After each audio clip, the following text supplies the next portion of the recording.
Have you ever experienced something too weird to tell anybody about? Like when you feel like you'll be laughed out of the room if you tell someone? Well, here it goes. There was another boy in my class named Diego. We were both in the third grade at the time, and he was somewhat my friend. We used to play together during recess, but he always used to beat me at dodgeball, and girls used to approach me to ask me about him, about who he liked. I really didn't like that. I remember thinking that maybe if I looked a little like him, I could get Joanne to notice me. She was a girl from my class who always wore the whitest shirts and never seemed to get them dirty.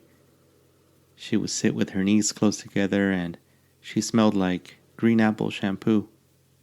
Obsessed much? Right. But hey, we were kids. One day, after school, one of my other friends told me that Joanne liked Diego. At the time, I felt like my heart had just sank. But that day, I started noticing some of the things I was able to do. I got home. My sister was staying after school for gardening club or something. I had a key to the house so that I could get in while my dad got home. To be honest, I didn't really feel anything that afternoon. I was just so sad about the situation that I had forgotten that I normally would open the door and come right back outside to the porch to wait for my dad to come home from work. I was scared of the big empty house. I had seen, or imagined, my own share of creepy stuff in there. This time it was different though. I remember feeling so angry that I was just numb. When I went in, almost in a hypnotic state, I went straight to the bathroom and was about to close the door when I heard something fall in the kitchen. I stepped outside, asking for my dad, but his car wasn't outside. The thing that made the noise was an old yellow box of Cheerios that must have fallen from the top of the fridge, where my mom kept everything. Nobody liked Cheerios except for my grandma, but she hadn't been over in a while. Oh, by the way, that was creepy thing number 1. I started noticing more odd things that same day and the days that followed. Actually, in the months that followed. One time, I came into my room and as I stepped in, the door slammed behind me. Another time, I saw my spoon flip and fly off my bowl right in front of me while I was eating cereal. Things like that kept happening. The stovetop burner igniters would begin crackling when I would walk by to grab something from the fridge. And, well, just minor things like that. I should have been more freaked out about the situation, but I think it helped to know that I was the one causing everything. One time, my cousin came over and I scared him good. We were playing around in my room when I said, "Hey, check this out. I've gotten pretty good at it."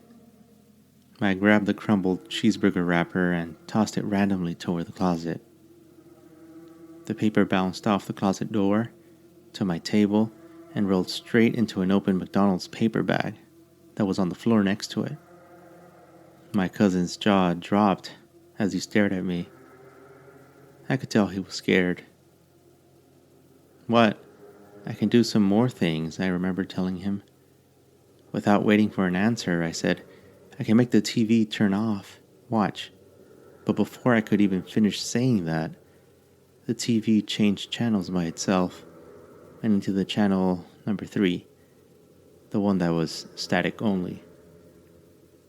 I wasn't actually expecting anything to happen. I think I just said it because I had gotten confident about what had just happened.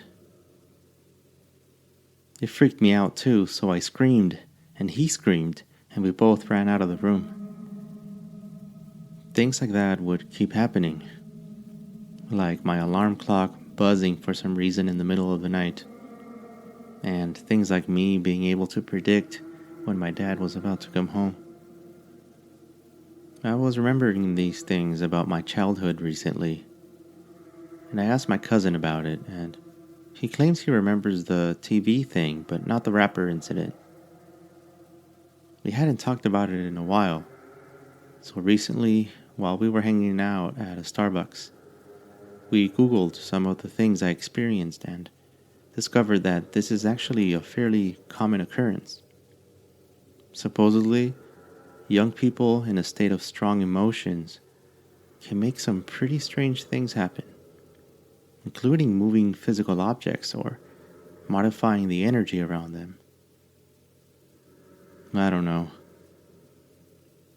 I'd like to find out if it has ever happened to anyone else.